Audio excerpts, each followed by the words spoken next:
great to be here. Yeah? I got family in Phoenix. Oh, really? I haven't been able to see them because I've been hanging with this family. Nice! The Metallica family. So business and pleasure on this trip then, huh? You know, business is pleasure when you're in Metallica. Nice, nice. Not a problem. Now, obviously, I've been a big fan for a long time, so I got to kind of get a little more comfortable for this interview. Go for it. Oh, you're going to start stripping in front of these. Oh, yeah!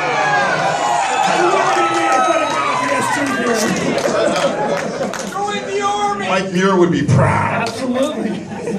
All right, so can you give us a little bit of, I personally have not seen the movie yet. I mean, it's starting today. I know we had a preview. Maybe some of you guys have seen it, but can you give us a little gist of what it is? It's not your normal concert video like everything else. I mean, this is an actual movie.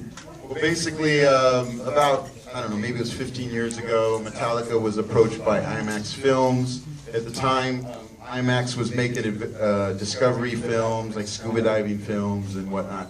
And it wasn't the right time, the technology wasn't there. And when I first joined Metallica in 2003, I remember we had a meeting in Chicago with NFL Films.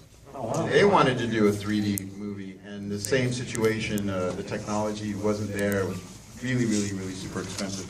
And about 3 or 4 years ago, our management proposed the idea again, and they said, this is the time to do this now. You know, camera rigs were not the size of Volkswagen Bugs anymore. I mean, everything was in the right place.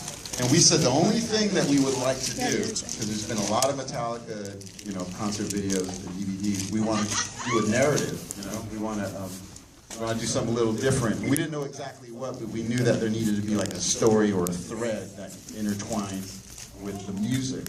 And also, the interesting thing with that meeting is they had brought us this stage, like the plans for this enormous stage that was the biggest indoor stage in the world. And the guy that actually designed it is a guy called Mark Fisher, who built basically the wall of Pink Floyd. So this stage has a lot of great lineage, and you'll see that in this performance. Very dangerous too, by the way. Wow, I mean, just all kinds of crazy stuff, or what? Just ask Kirk. Give us a little bit, give us a little taste before the movie starts. Well, basically, the pyrotechnics are coming out of that stage from every direction. You've got stuff, you know, cameras flying above you, and it's funny with Kirk. He always misses his cues and stuff. You know, he's like, so we got to the point. We got to the point where we had to put like fluorescent tape on the stage that said, "Kirk, do not stand here during one. You will die." And by the way, fuel, you know, do not stand here. And you're like, oh, wow, man. But it's great because really we bring the viewer to the stage, and as you know, as they know, we play 360 in the round, so you're really experiencing all the energy from the stage, and you know, you got Hetfield's face, you know, right in front of yours. You got Kirk's booty in front of your mug. It's a lot of energy. It's a roller coaster ride, and Dane DeHaan's amazing. I mean, he's, you know, he doesn't say much in the film, but it's all here in his eyes and his face. So that's what they said in the interview. It's a lot of fun. It was a lot of work too to create this thing. So, would you rather stay a rock star, or you want to start being an actor now that you're in film? Oh, man, I love playing music. Yeah. Okay.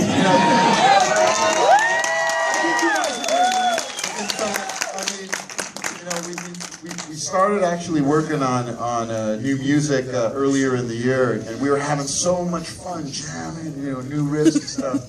And then, you know, we had a couple of tour engagements that we had to, you know, commitments that we had to sort out, and that was cool, you know. But then we got into this film press thing, and it was like, which is great. It's great to be here. But next year we're concentrating on a new album, new music. We should have stuff like 2015. Was the concert footage, or were those actual shows, or did you guys just put them on for the movie? I mean, how was this going? I mean, everything you see is performed. I mean, we're playing. I mean, that's how we roll. And two of the performances, 2 or 3 of them, were in front of like a Metallica audience, but it was kind of like, you know, come to the show, you'll be filmed, and you know, the announcement was made. But everything we're playing, I mean, we're performing the songs. It's not like we're up there miming them, you know. We actually, interesting thing, we spent we rehearsed on this stage at different times of the year, throughout the year, and right before we went to film in Canada, we actually spent 2 weeks in Mexico City, 20,000 fans a night, 8 shows, and it was crazy. Those fans were so insane. It was like chain link fence on the 2nd level. Really?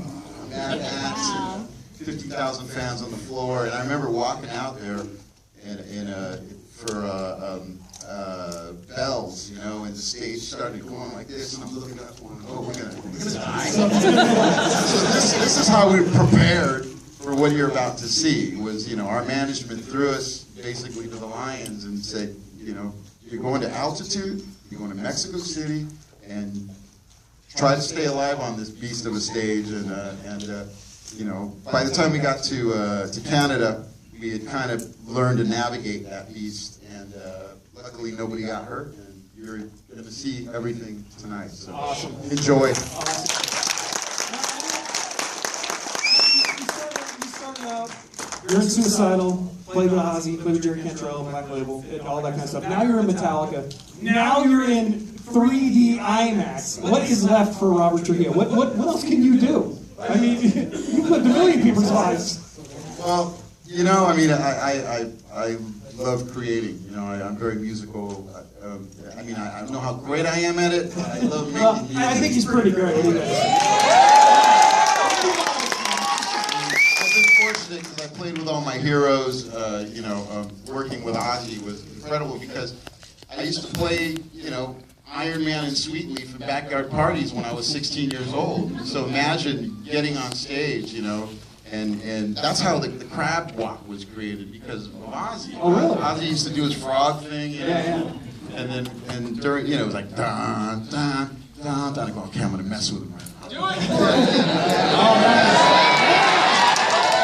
So what does Ozzy do?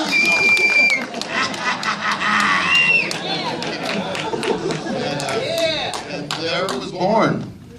Yeah, you know. And I remember, it's funny because Joe Holmes had told me, he said, watch out for Ozzy, man, he gets crazy on stage. I go, what do you mean? Well, he might bite you or he might scratch you.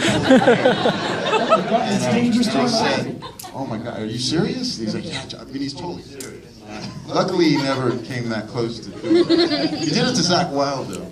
Oh, really? And Zach grabbed his hair and crazy days. All right. Well, I thank you so much for coming out tonight. You got